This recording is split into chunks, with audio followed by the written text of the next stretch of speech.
Hi everyone, let's jump straight into the demonstration of what our market profile can do. So if I just drag it on the chart, you will be presented with this screen first. There's Bob, the ambush predator, which is our logo, and there's the name of the indicator, Blahtech market profile. Now if I click on inputs, you will get like a multitude of parameters, and I will explain these towards the end of the video. The indicator is very customizable, as you will see very soon. For now, I'm just going to change a couple of things for the demo. I'm going to change the number of days to look back to 14. And I'm also going to change the TPO size to be slightly bigger so that we can see what's going on. Okay. So once it's on the chart, you will get this extra window at the bottom where you will find a summary of the market profile information. So you have value area high, point of control, value area low, composite day, rotation factor, the number of TPOs, and the tick size. The next thing to notice are the TPO letters, the time price opportunities. There's one on the left side representing the previous day, i.e. yesterday, and one on the right hand side representing today's profile, i.e. current profile. And this profile on the right is also where you will see the active developing profile displayed. Okay, let's get on to hotkeys. Pressing letter H on your keyboard brings up the hotkey dialog. Right, there it is. And I'm going to go through all these now. Let's start with the easy ones. Pressing letter C will temporarily clear all market profile related objects on the chart. Your other objects, like if you have some horizontal charts or some text, they will still be there. So if I go ahead and press C now, the only thing that disappears is the Blahtech profile related objects. Pressing letter C again will bring them back up. Okay. Right, next up is letter R, which is the reset key.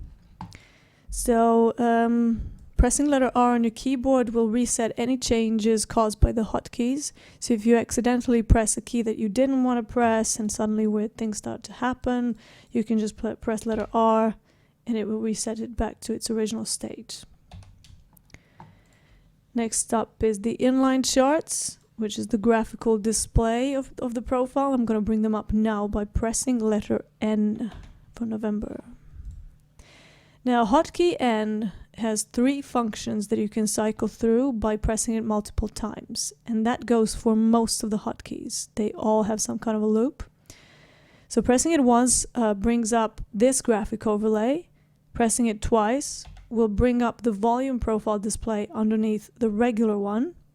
Pressing it for the 3rd time will hide the normal profile and will only display the volume profile, as you can see here. And finally, pressing it for the 4th time will get rid of the graphic display before this loop starts again. Okay. Then we have letter M from Mike. M brings up the overall volume profile display to the right side of the chart. And much like the inline chart display, this one also cycles through. So we have just the TPO profile, then we have the TPO and volume profile together until it finally only displays overall volume on its own. Okay. Next up is letter L. L is very simple. It just brings up these extra 2 dash lines, which is basically high and low of the session. So it's your session range. It also has a loop. So the market profile actually already starts with value area on the chart. So once you have that, pressing letter L multiple times will bring up the session range. Then pressing it once more will remove the value area and the extended range completely from the chart before the loop starts again. Okay, coming up now is letter V.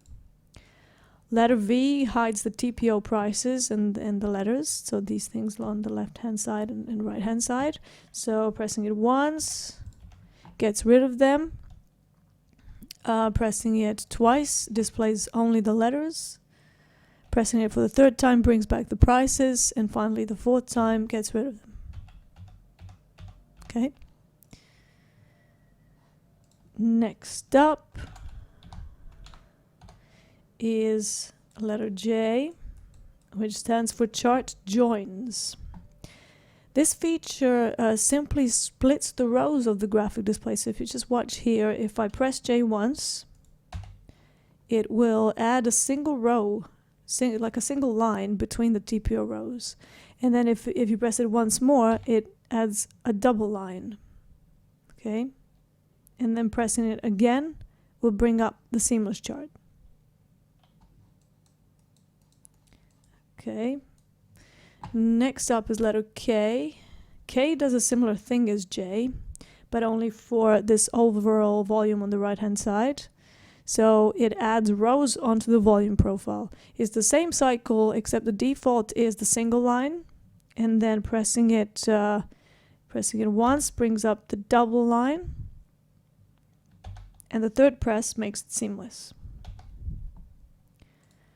And finally we come to the backtest mode. So if I, that's letter B. So if I go ahead and press the letter B, you will see that as I begin to click through the chart going back in time, the profile will be displayed exactly as it was at that particular time. And this feature is very useful for backtesting your strategies, because it allows you to kind of quickly see what works and what doesn't without the pain of forward testing. And if you wanted to see the backtest in real time, if you hold down Control button and then without pressing the mouse, you just drag it across the chart, as you will see, this tracks the profile as it happened during the session in question, including the letters on the side. So if you watch the right hand side, the letters change too. So it tracks the entire profile intraday changes. It's pretty cool. Okay, so to switch off the backtest mode, we press B again. Okay, and now I'm just going to quickly run you through some of the customizable features of the indicator. If I bring up the inputs again, there are lots of things that you can change here. And this first part is all about the schedules or sessions. So intervals, this is where you can set how far back in history you want the market profile to display. And this period can be set to days, weeks, months, quarters, or even years. And then you have things like the customizable TPO period. Ours is obviously set to 30 minutes by default, which is taught by Jim Dalton, who's the father of market profile. If you wish to use larger time frames, now this is where the previous field comes in handy. You could set it to like larger periods, like I don't know, a daily period, and then use this to set it to months, quarters, or years to see what went on. Then these next four fields, they're different hard-coded session start and end times. And just to quickly summarize this, we have 4 customizable sessions, which we have set by default to New York, London, Asia, and Frankfurt. Okay.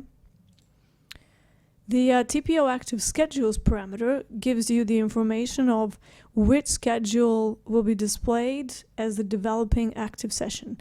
So you can set that to whichever session you're currently in.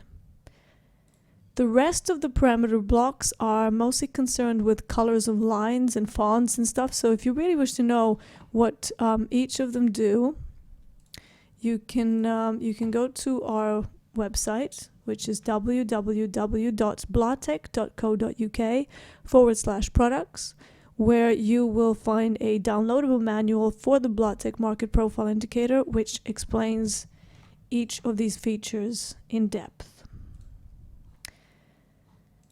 And now let's finish the presentation by putting in another session in here in the active schedules.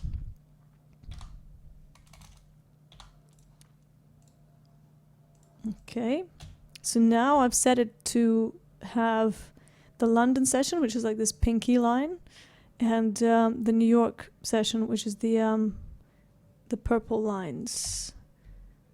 So if I add the graphical overlays and the volume, you now have both New York and London profiles on the chart with their respective graphical displays. Thanks for watching, and we hope that you enjoy using our market profile indicator.